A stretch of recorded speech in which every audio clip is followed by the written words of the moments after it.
Good evening and welcome to Suffering in Silence with Pastor Tia here on Love Bay Afrobeat Music Talk Radio. We're here with you every Friday evening at 7 p.m. Eastern. Love Bay family, we're continuing to rise out of the ashes together. On tonight, we're continuing a conversation about stalking. We have with us our co-host, Nicole Tillman. Mark Daria is going to be joining us, Minister Ayana Marks, and we have with us Jennifer Peterkin, the host of The Human Experience. We want to start with just greeting our listeners and viewers on tonight. So, Nicole, I'm going to ask if you would go first, and then after we get through with the greetings, Nicole is going to go through our resources and give us our working definition for tonight. Absolutely. Good evening, everyone. My name is Nicole Tillman. I don't know, I'm a lot of things, but welcome to the topic tonight. I'm an up and coming author and podcast host, and currently a minister and prophetess. And I have a worship service that I host monthly called Sacred Spaces that is open to the public. So that is me. On to the next. Awesome. And for more information on Sacred Spaces, how can you be reached? They can reach out to me through social media, Facebook, just my name, Nicole Tillman. Instagram is Nikki Tilly, NIKKITILLY, and they can reach me there. And Tillman is TILLMAN. Yes. Thank you so much. Jen, if you would greet our listeners and viewers on tonight. Yeah, absolutely. Hello, Love Bay. Glad to be back once again in 2026. I can't believe how long Suffering in Silence has now been on the air. But yeah, I am always privileged and honored to do work alongside my co-hosts and, of course, Tia herself in this advocacy space. It's so important, and I think the more that we talk about it, hopefully the more resources become available for people, and if only one person hears it, that it be the right person. So I have my own show called The Human Experience, and I just really value storytelling and the power that it has to bring human connection and compassion. So again, always happy to be here. Thank you.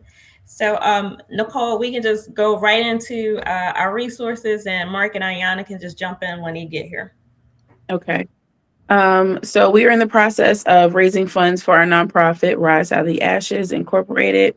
If, one second, you would like to make a tax deductible donation, you can do so through our GoFundMe fundraiser. Or you can write a check made payable to Rise Out of the Ashes Incorporated, which is P.O. Box 15, Drexel Hill, PA 19026. One of our endeavors is providing immediate emergency funding, doctor visits, transportation, food, clothing, school supplies, medication, personal toiletries, utilities, rent, mortgage payments, and education. A few of our resources are Substance Abuse Mental Health Services National Helpline. Their number is 800-662-4357. Again, that's Substance Abuse Mental Health Services National Helpline, 800-662-4357. Befrienders Volunteer Action to Prevent Suicide. To find helpline by country, visit www.befrienders.org. That's Befrienders Volunteer Action to Prevent Suicide. To find helpline by country, visit www.befrienders, that's BEFRIENDERS.org. There's the National Domestic Violence Hotline, which is www.hotline.org. And that's 1-800-799-7233. And the Canadian Women's Foundation, CanadianWomen.org, 1-866-293-4483. And their email is info@CanadianWomen.org. www.nationalstalkingaware.org. And our final resource is the UK National Domestic Abuse Hotline, which is www.nationaldahelpline.org.uk. And the number is 080820000247. Thank you so much, Nicole. Mhm. So again, our topic, we're talking about stalking on tonight. We want to revisit our working definitions.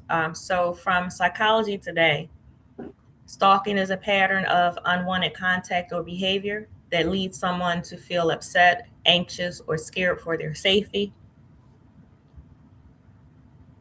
From New South Wales Government, stalking is defined as a persistent course of conduct or actions by a person intended to maintain contact with or exert control over another person, causing distress, fear, or harassment. The behavior often occurs repeatedly and can include unwanted communication or monitoring. It is considered a form of emotional abuse and can significantly impact the victim's sense of security and autonomy. So, as we know, we've said January, at least in the United States, is National Stalking Awareness Month, which focuses on recognizing and bringing attention to stalking as a significant form of abuse and raising support for survivors. So, on tonight, we wanted to talk about the issue of the slowness of bureaucracy or bureaucracy itself just not working for victims and survivors of domestic violence and stalking. So that's the thought for this evening. So, ladies, who wants to jump in there first? I'm going to let Jennifer go first. That's perfectly fine. I am happy to get on my soapbox here. It's an endlessly frustrating experience, and I think one of the things that we try to remember as victims and survivors, but then also in becoming advocates, is that when you're on the outside of something, there's no way for you to actually walk through what somebody else is walking through, even if you understand it. Like, even if you've had your own experience, even if you have walked through something similar yourself, there is no way for you to understand the toll that it takes on a person. And I fear that within bureaucracy, when we talk about the systems that are set up to hopefully, theoretically and ideally protect people, I think there's a desensitization that comes automatically through that, unfortunately. And so it's really difficult to get people to care about your specific situation. The problem is that when you're going through this, it is the most important and all-consuming thing in your life, right? Like, you are surviving and not much else. It is a struggle to get through the day. And so when you're going to these systems where your whole life you've been told, if this happens, these are the places that you can go. These are the people that will help you. These are the systems that are specifically set up to make sure that you get justice, that you get healing, that you get a resolution. And then when you actually get to that point where you need to use those systems, you walk in and find that not only are they lacking in a certain type of empathy or compassion a lot of times, but beyond that, they rarely work. They don't work the way that we are told that they are going to work. And we don't usually find that out until we actually need them. And I think that's Right. what's so difficult for people, is that you don't know that these systems don't work until you actually need them, and then you're stuck. Here. I think we can tie it. Okay, they could hear me, but I couldn't hear. I couldn't You hear can tie them. it into. That was the problem. we can tie it into different issues. We can talk about domestic violence and stalking. We can talk about homelessness, It's human background in your trafficking, on your phone, yeah, but where I can't whatever really make it system out is well. set up, even if it's public assistance, when you step into You the know what? Let me office, try to link in from another computer. Hold on. it I'm sounds I'm really gonna get good. out. I'll come back in a minute. When you need this help and you're going through it, it sounds good. It looks good on paper. But as you said, as you try to navigate the system, it's just it falls apart. And the Mhm. individuals, unfortunately, um, don't have knowledge of dealing with trauma informed issues, don't have the sensitivity, or it's like showing up to a job and you're not caring about the person in front of you. Um, so yeah, it's red tape. It's Yeah. red Mhm. tape. I would So also add that, like, something that I see happening over and over again is like we all base our perspectives off of our lived experience, right? And so your lived experience as somebody in a system, an officer, a lawyer, a judge, an advocate, whatever, your experience with people within a system does not mean that you understand what it is to actually walk through these things, yeah. right? Mhm. Like, you are meeting people at their worst. And so Right. you're expecting them to be the perfect victim.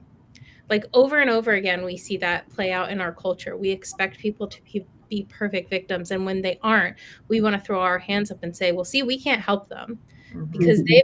they've got their own problems. Like, they need to figure it out. The reality is that these people, once again, are barely surviving. It's all they're doing.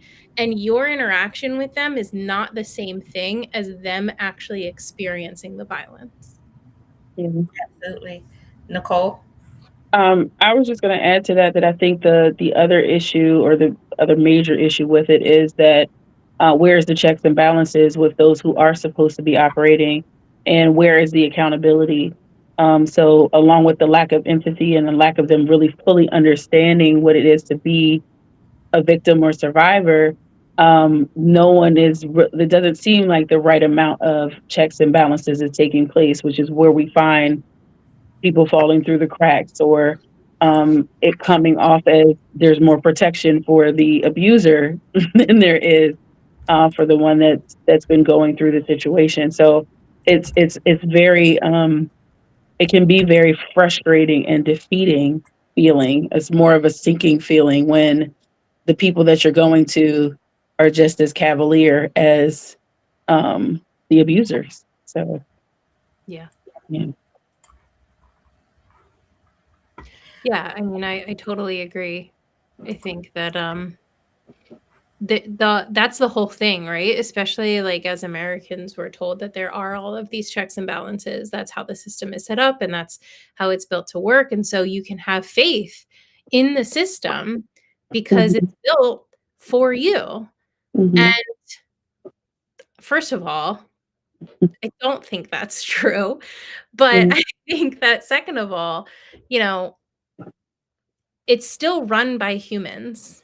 And so Right. we're still contending with people bringing their own stuff into these systems. And so we want to act like they're these objective, fact based things that people aren't bringing their own preconceived notions or their own lived experience into. And, sometimes lived experience can be really helpful, but it can Mhm. also really color our perception of things in a way that is unhelpful if we don't have a broad experience with something. Hmm. Right.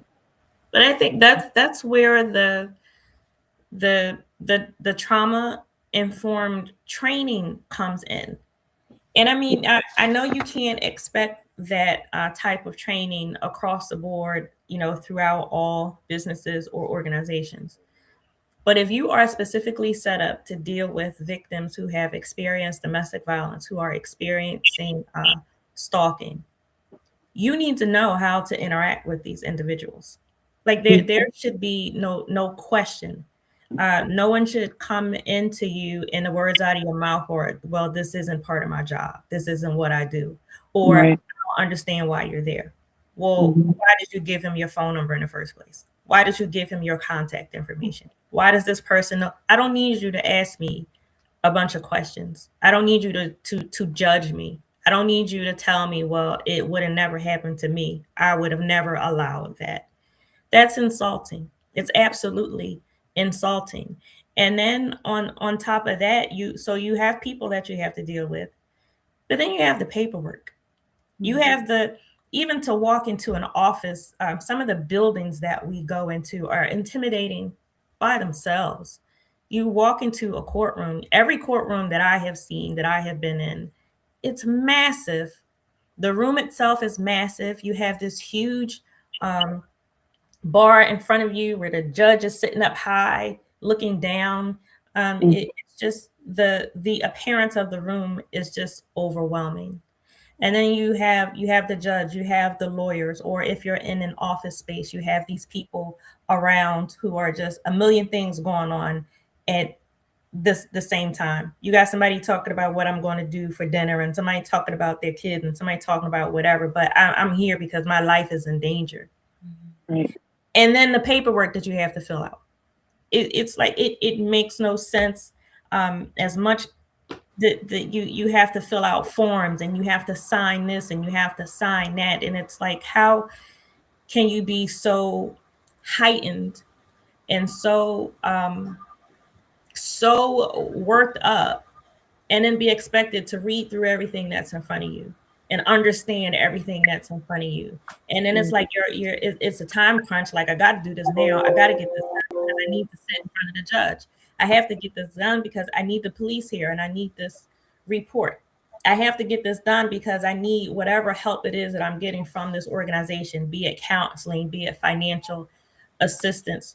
So it's like you don't even have time to process what it is that you're dealing with.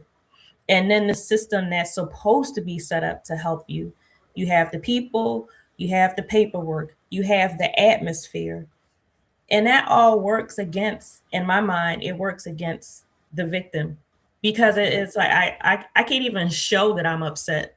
I can't show that I'm scared. I can't show that I'm hurt. And then at the on the other side of the coin, I can't show that I'm trying to be strong through this. I can't show that I'm trying to, hold the tears in and just get through it, because then I'm told, well, you don't look like a victim. But if I ball up in a corner and I cry, and I don't function, then it's like, well, why don't you get up and do something for yourself? Mm-hmm. So it's like you just can't win. You just cannot win. But just these systems, it's like, again, I think, Nicole, you said it's like set up against the victim. It's like every step that you take, the perpetrator is being protected in some kind of way. And I think even just having to walk this long road of things being discombobulated, systems not working together, people not talking together who are supposed to help you, that's, in a way, that confusion that is caused for the victim, that's like helping a perpetrator too, because it's like you're so stuck in trying to get justice for yourself and trying to get the righteousness to move forward. You're bogged down with, do I really have to explain to you how I met this person and how the relationship evolved? Like, is that important right now? And I think that's another way that the perpetrator is protected, or attention is taken off of the real issue, because then you're focusing on things that don't make sense. And it really is very, very it is difficult. It's hard to be in a position where you need help, you need these people in front of you, but they're intimidating at the same time. They're in some cases they're nasty, don't want to be there, or uninformed. Somebody being uninformed can cause harm to a victim or a survivor of stalking, because you don't know the law, because you don't know how you should react or how you should conduct yourself. You can cause harm. You can cause damage. And there are people who give wrong. I've seen police officers give wrong information to individuals. Police officers have told women, you can't get a protection from abuse order if you have not been physically harmed. Like there are women who have been told he's showing up at your home, but that's not cause for you to get protection from abuse order. Yes, it is. You don't have to be physically harmed. The harm comes when that unwanted contact continues. When I have been very clear, leave me alone. This is it. I don't want a call. I don't want an email. I don't want to talk. I don't want anything. The harm, the threat is implied when you keep going, when you keep moving forward. So to have people believe you have to be physically harmed before you can get a protection from abuse order, that's wrong. And we have officers giving that information because they don't know. They're not informed. And trauma informed training is not mandatory for a lot of individuals holding positions where you would think it should be. It should be mandatory for all police officers, no matter what state you're in. It should be mandatory for all judges, for all lawyers. I mean, if you are specifically dealing with cases that involve domestic violence and stalking, you should be trauma informed. You should be trained. It should be mandatory for counselors who say, I am dealing with domestic violence. It should be. Absolutely. And I think, Nicole, you said, you mentioned checks and balances. Yes, it should be. But then who on the other side is making sure that this is happening? Right. It's just, it's open-ended. I think there are too many questions. You know, Jen, you said earlier, we've been doing this for a long time. We've been doing this program for 5 years. And in some cases, I feel like there has not been much progress made with trying to get people to understand exactly what domestic violence and stalking is. It's disheartening, to say the least. But I think another issue when we get to the bureaucracy, I wanted to talk about the issue of victims and survivors who just may not have the skills, and may not have the wherewithal or the resources to navigate and to get through those systems through no fault of their own. I mean, if you've never been in a courtroom, why would you know how the process is supposed to work? If you've never been stalked before, you've never, domestic violence hasn't occurred before, why would you know what to do and how to do it? And so that's a problem, that information is not ready made available, because when you need it, like, that's not the moment to be trying to learn, and figure it out. And I don't think you can put that onus on a victim. That's why people in those positions, that's the counselors, the police officers, the lawyers, that's why they should know. They should understand. They should be able to walk the victim through what needs to be done, how it needs to be done. You can expect a victim to know, and I think that that's unfair. That's my thought on that, Jen. Yeah. I think that, it's really interesting as we're talking. The thing that keeps coming to my mind is, at least in the United States, so our healthcare system, which is a whole other topic that I won't go too far into, but just to say, your insurance company can deny a claim for you, and they don't have to necessarily have any information, right? Like, they don't have to be doctors necessarily. They don't have to have medical knowledge. So your doctor is ordering something for you, and you submit the claim via insurance, and they deny you. And it's like, how can you deny? You are not experiencing what I'm experiencing. But there is this whole system built around, well, our job is to make sure that the right people get the right care and that there is no fraud. And I think with that type of rhetoric, which I think we also see in the things that we're talking about, is we're placing so much emphasis on what could go wrong if people abuse the system, that we're not actually effectively utilizing the system to do the right thing and do the thing that it was supposedly made to do. You know, as far as domestic violence goes, we know that the rate of false report is so much lower than we pretend it is, or like we talk about it is in society. And to take that even a step further, we know that most people don't report because they don't have faith that anything is going to happen, or they have been told that unless you can prove that he has, you know, hit you and you have the bruises to show it, like nothing's going to happen. Or you have people that have tried once or twice and it hasn't gotten anywhere and it's made their life worse. So why would they continue to try? So, you know, I think that one of the things that we have to get away from culturally is this idea that everybody, or at least like most people, are out to abuse the system. Are there always going to be people like that? Sure. But it's not the numbers that we actually pretend it is, right? I think it's just a convenient way for us to not have to look these things in the face and say, wow, this is far more prevalent than we want to pretend it is. So, Nicole, you want to share your thoughts, and then Mark, we're gonna go to you after Nicole. I was just going to say that's a really great point. I think that there is just this huge just lack lack in an overall sense of just making sure that things are working the way that they're supposed to, and even in the idea of, you know, the checks and balances, and it being more people abusing the system more so than those who are not, and it's just, to me, that's just ridiculous. It's buffoonery. It's just another excuse that's being used, and like you said, Jen, that they're just an excuse to not do what they're supposed to be doing. So how do they start to look at the real statistics of what's happening? How do they be more proactive as opposed to just being reactive?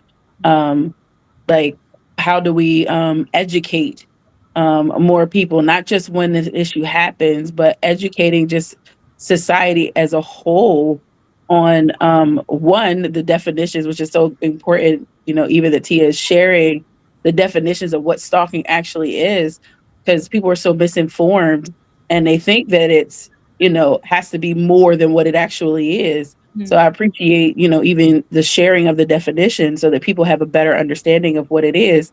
And even, I mean, this is a little bit kind of to the left, but even when I see things on social media now, there's so many younger people that are actually doing stalking and recording what they're doing, what they're saying, this crazy behavior. And for them, that's normal.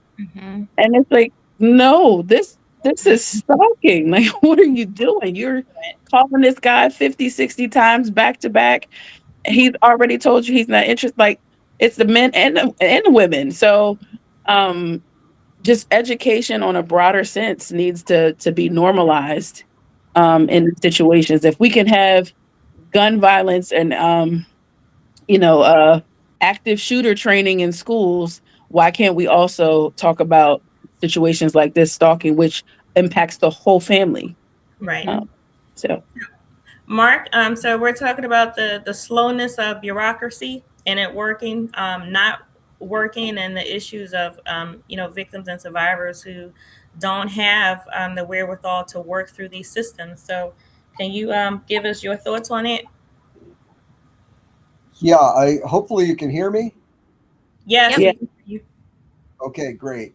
I've been having some technical problems, so apologies. I haven't been in tune with a lot of the conversations, so thank you for clarifying that. As far as bureaucracies go, um, you know, I mean, bureaucracies serve a purpose in the universe. They're supposed to make life easier for us, and I think to a degree that's true. The problem with bureaucracies is the minute that you step outside of the parameters of what the people are supposed to be able to deal with. In other words, as soon as there's some kind of an exceptional circumstance, the bureaucracy breaks down. People don't know how to react. People don't want to take responsibility because now you're asking them to step outside of what they're authorized to do. And so now they have to go to their boss, go to the boss's boss, and go to the boss's boss's boss. And so you get caught up and ground up in the wheels of the machinery. So what I'm saying as far as bureaucracies go is they're good to a limited extent, but there also is the personal dynamic. And I did hear you folks speaking about, and I applaud the idea of having clear definitions, because as Nicole was pointing out, we're watching people who don't have a clear definition, that think, I was looking at one statistic, and I actually forget it now, but I think it's 10% of partners, people in relationships, are actually tracking their partner. And this isn't even stalking per se, because there's no reason to. They're in the relationship, but that speaks to high levels of mistrust. And so if you mistrust a person to the degree where you feel you need to monitor their phones, um, let's be honest, illegally, um, then you probably shouldn't be in that relationship. Right. I'm not trying to give counseling advice here, but I mean, it just does. If you can't trust a person, then you probably shouldn't be in a relationship that requires trust. So, I mean, these are just some of the thoughts that are bouncing around in my head as I'm listening to the conversation. Um, I hope that's helpful. Yeah, I think so. And I think that having to deal with the systems that aren't working for the victims in the way that they should. And I think especially if it comes to an experience that's out of the box, Hmm. when the victim is not supported or believed, I want to touch on how that affects victims, which is not positive at all. And as I share this information, I want to share my resources first, so I can get that out there. But Sejong Cho and Shannon Harper, October 2025, they wrote an article called Stalking and Its Impact on Victim Fear and Emotional Distress, an advanced latent class analysis of national crime victimization survey. And this is with the American Journal of Criminal Justice. And then Sharon Smith, Mark Stevens, Zen Yu, Jeru Chen, Kathleen Basil, Matthew Breeding, and Sha Zhu. They wrote an article. It's the National Intimate Partner and Sexual Violence Survey. This is from September 2025. It is the 2023-2024 Stalking Data Brief. And this is with the National Center for Injury Prevention and Control Centers for Disease Control and Prevention. And there is a lot of good information in that. So I would suggest that you go to the National Center for Injury Prevention and Control Centers for Disease Control and Prevention and look this article up, this survey, because they shared a lot of good information in it. But from these resources, basically the results of stalking victims not being believed or supported. Victims of stalking often face barriers to receiving support and justice. Victims often report feeling unsupported when they attempt to report their experiences to law enforcement, with many feeling that their cases are not taken seriously or that they are not referred for appropriate help. These findings highlight the significant challenges that stalking victims encounter and accessing the support and resources that they need to heal and move forward. Uh, the the prevalence of stalking, victimization, this is in the United States. So this is for women and men in the United States. More than 1 in 5 women, which is 22.5%, or 28.8 million in the United States, have experienced stalking during their lifetimes. In the 12 months before the survey was done, 1 in 20 women, which is 5.5%, or 7 million, were stalked. Among the reportable states, all but one state, women's lifetime stalking prevalence estimates range from 15.6% to 35.2%. Approximately 1 in 10 men, which is 9.7%, or about 11.9 million in the United States, have experienced stalking in their lifetime. In the 12 months prior to the survey, about 1 in 33 men, which is 3%, or 3.7 million, were stalked. Across the states, men's lifetime estimates of stalking were only reportable in California, where the prevalence was 10.6%, 95% CI, 6.5, 17, indicating that an estimated 1,560,000 men in California alone have experienced stalking at some point in their lives. Wow. Nearly all female stalking victims, 98.7%, felt afraid, threatened, or concerned for their safety or the safety of others. Additionally, more than half, 52.4%, of the victims were threatened with physical harm as a direct result of the perpetrator's behaviors. Most Mm. female victims, 85.2%, suffered mental or emotional harm. More than 9 in 10 male stalking victims felt afraid, threatened, or concerned for their safety or the safety of others, 91.4%. And nearly 2 in 3 were threatened with physical harm, 63.8%. As a direct result of the perpetrator's behaviors, most male victims, 71.6%, suffered mental or emotional harm. Mm. We like numbers. We like to see percentages. So these percentages don't lie. Stalking is real. Stalking happens among men, it happens among women. Men and women can be and are perpetrators. And when you don't have the support, you suffer in silence, and you suffer in a hole. And the people that are supposed to be there to help you, that neglect just adds a mental and emotional stress on top of what it is that you're already dealing with. To work up the nerve, to work up the courage to do what you need to do for yourself. To first of all say and admit, yes, I am being stalked. I want this to stop. I need help. And then to not be believed, or to not be taken seriously, or to say, well, it'll blow over. It's no big deal. It's only a few phone calls. Just don't answer your phone or change your phone number. Why should I have to change my phone number? Right. Should I have to move?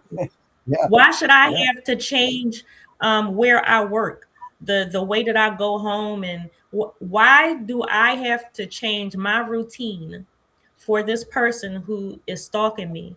Where's my justice as a human being? Where is my justice? Where is my right to live? So, Mark, if you would go next with with your thoughts.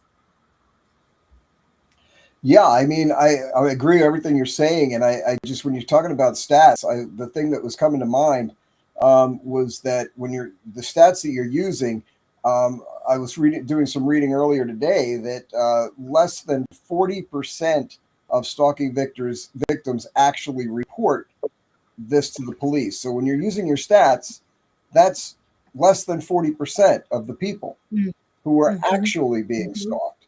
And of that, now follow the numbers, right? 40%, Right. less than 40% are reporting it. Of that, approximately 20% result in an arrest. And the number that I had here was 12% of those result in criminal prosecution.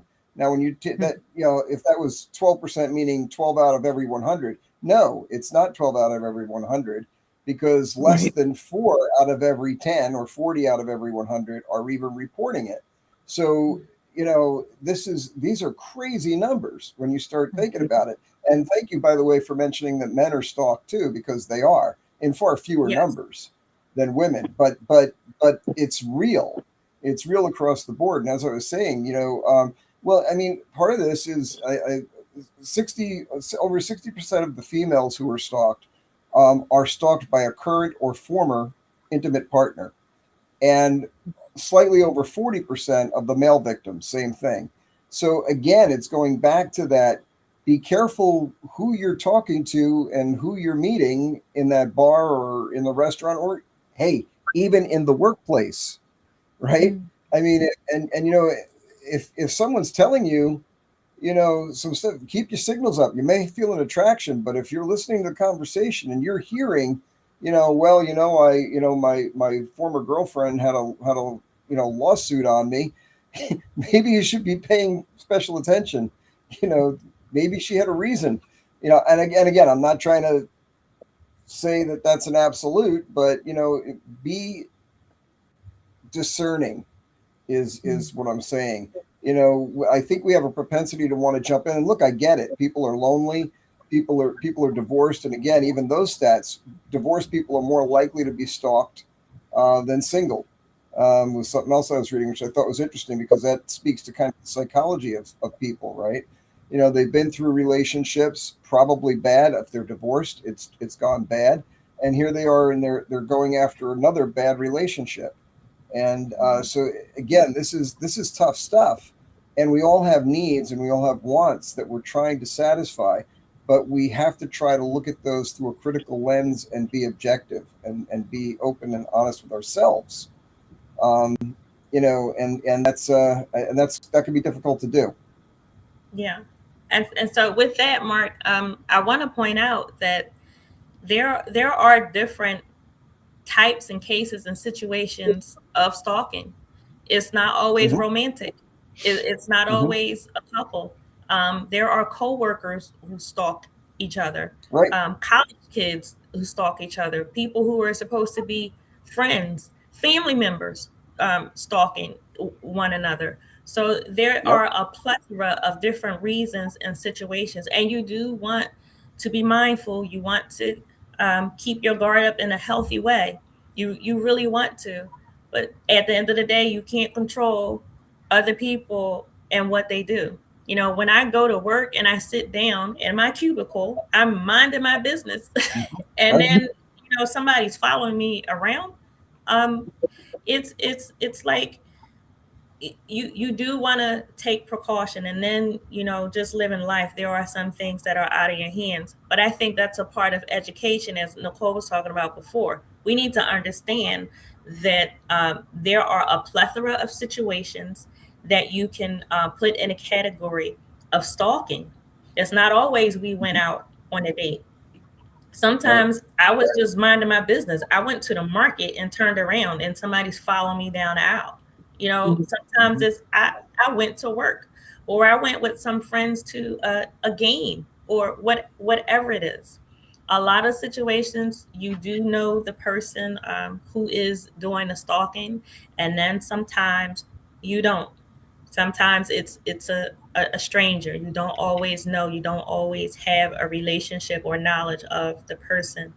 So I think that's again a part of education, as Nicole was saying.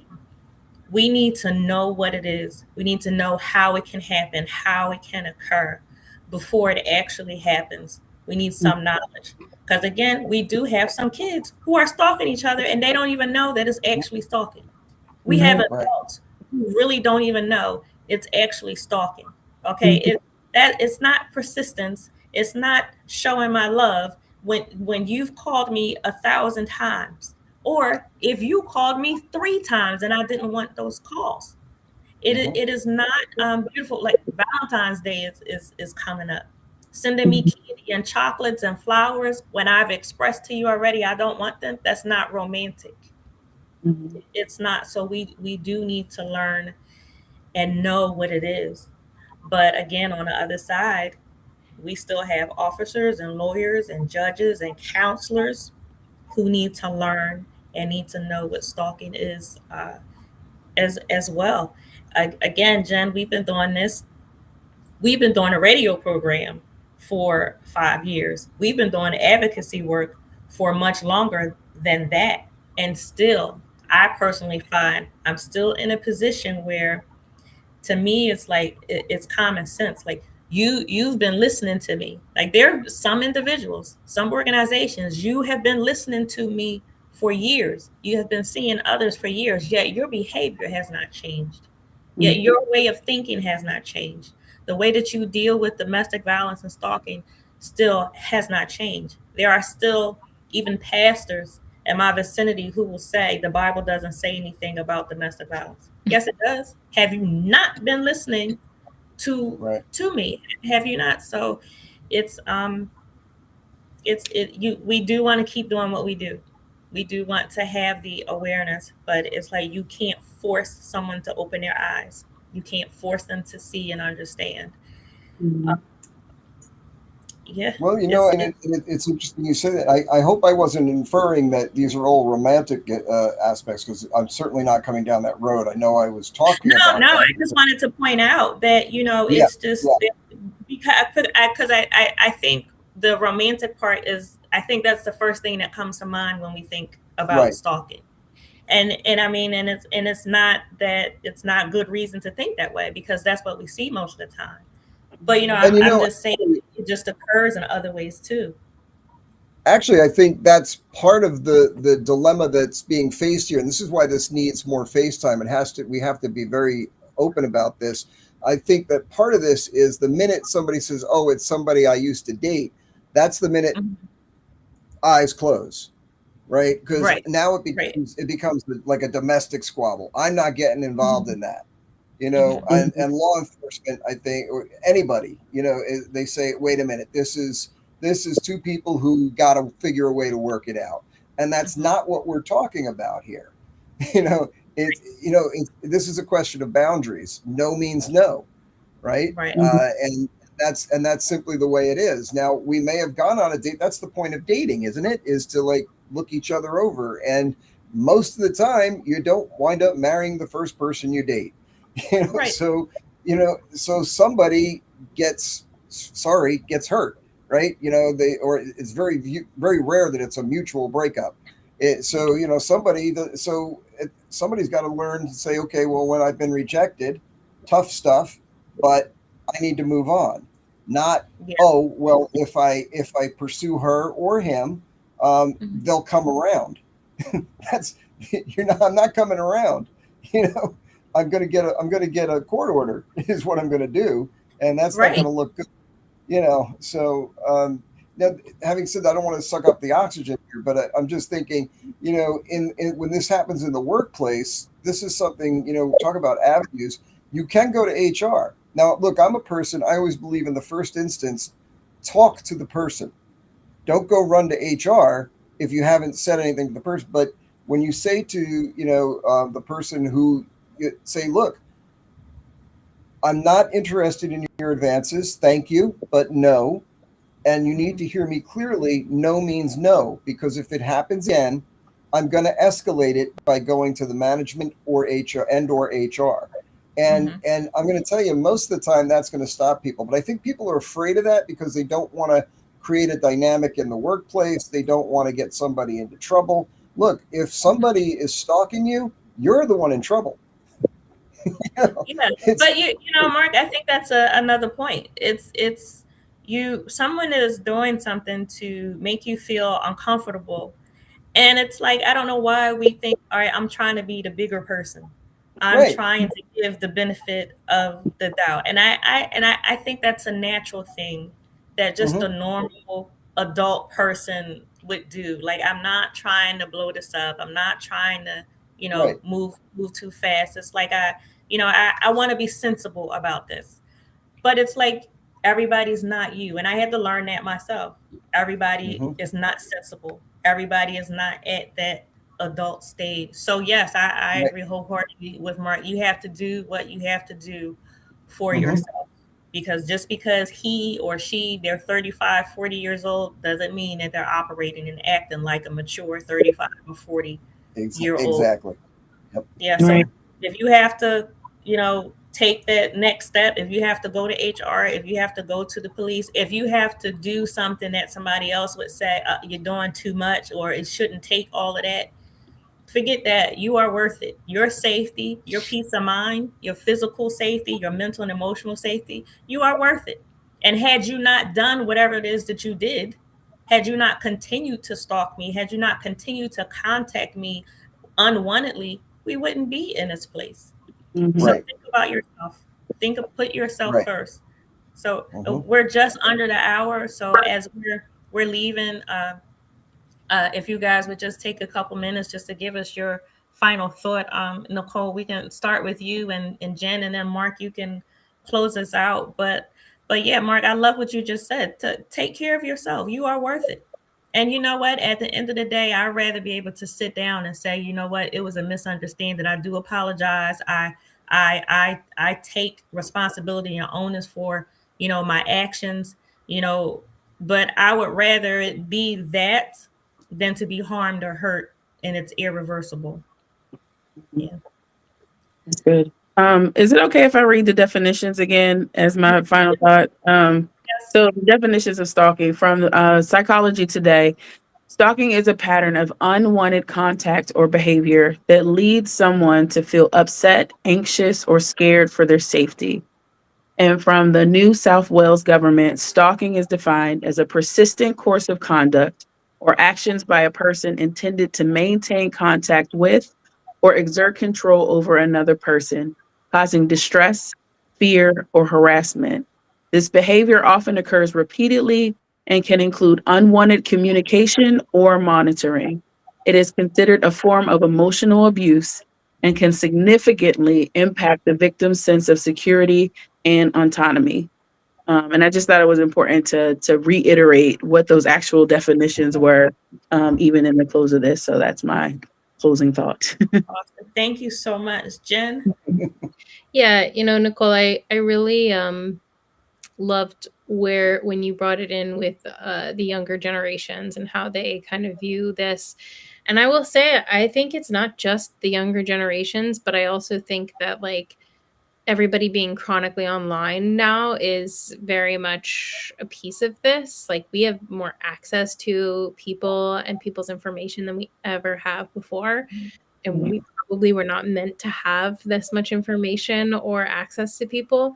But I think, one of the things that we do is that we romanticize the stalking aspect of romantic relationships. And so I think that whether we like to admit it or not, we are kind of confused about what stalking is and what it isn't, and who can be a stalker or an abuser. And so I think it's important to reiterate those definitions. I also think it's important, and I think somebody already spoke to this earlier on in the show, that we say it doesn't have to be the worst possible outcome for it to be serious and for it to be taken seriously. You don't have to be in active fear for your life for it to be wrong and for it to not be okay. You are allowed to have help, you are allowed to have resources, and you are allowed to put a stop to it before it gets to the point of no return. Absolutely. Yes. Mark, you want to close us tonight? Sure. I mean, kudos to both of you, to both of you for I agree with everything that was just said. I mean, and just to underscore, depending on where you're pulling your stats from, I mean, somewhere in the neighborhood between 60 and 80% of stalking victims know their offender. And again, just as we were touching on a few minutes ago, no one is going to protect you like you're going to protect yourself.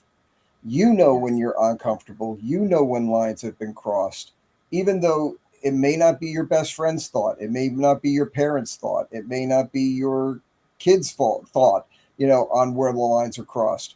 But you know where a line has been crossed. And I think that the fact that most people know their offender actually can be a plus.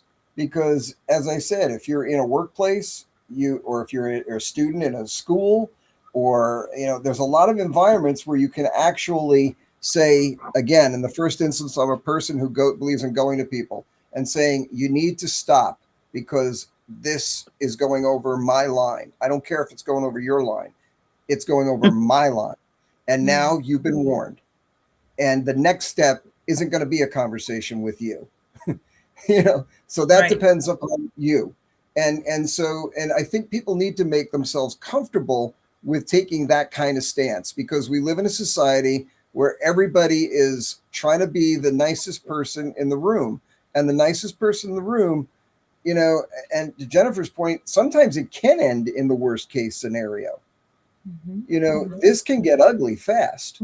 And you've got to be thinking, that could be an outcome. Not that I'm not trying to preach paranoia here. That's not what I'm trying to do. But I like to think of myself as an optimistic realist. The chances are it's not going to come out badly. That like it's not going to be worst case scenario, but it's still bad, and Yeah. we need to stop it. And if you can't stop it by the conversation, then I'm going to get somebody involved who can stop you. And that's where I'm going to leave it. Thank you so much, Mark. Thank you, Nicole. Thank you, Jennifer, for being here. Love Bay, if you want to catch up on previous episodes on our program, you can visit our YouTube channel, Suffering in Silence TV. Please remember to like, share, and subscribe via whichever platform you are watching us by. We thank you so much for joining Suffering in Silence with Pastor Tia here on Afrobeat. I'm sorry, on Love Bay Afrobeat Music Talk Radio every Friday evening at 7 p.m. Eastern. Love Bay, we are rising out of the ashes together. Good evening.